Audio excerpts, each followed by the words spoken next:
Sensitibo po ang susunod naming ulat. Hindi pambubugbog ang dahilan ng pagkamatay ng model content creator na si Gina Lima base sa autopsy sa kanyang mga labi. Natagpuan namang wala ng buhay ang kanyang ex-boyfriend. May report si Darlene Kai.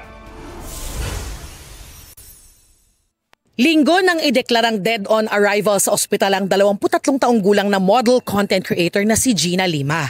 Natagpuan siyang walang malay sa loob ng bahay ng kanyang ex-boyfriend kung saan may mga nakita ring umano'y droga. As per recovered evidence ng ating SOCO during the examination, may mga tablets po silang nakuha and yung marijuana kush. Pending result pa po tayo ng laboratory examination, ma'am. Batay sa autopsy result, hindi namatay si Lima sa bugbog.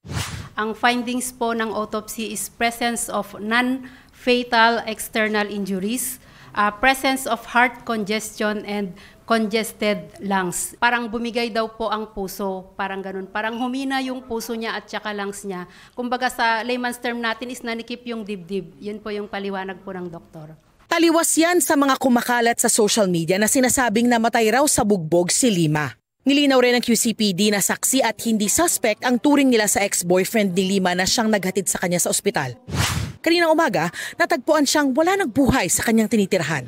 Anak, hindi ko man nasasabi sa'yo, pero mahal na mahal kita. Hindi kita nayakap, pero kung patay ka, saka kita nayakap. Hindi ko naipadama sa'yo yung yakap na yun.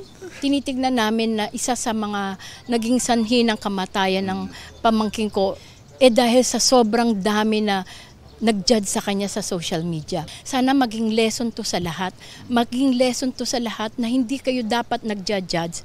Inaalam nyo muna ang istorya. Darlene Kai, nagbabalita para sa GMA Integrated News.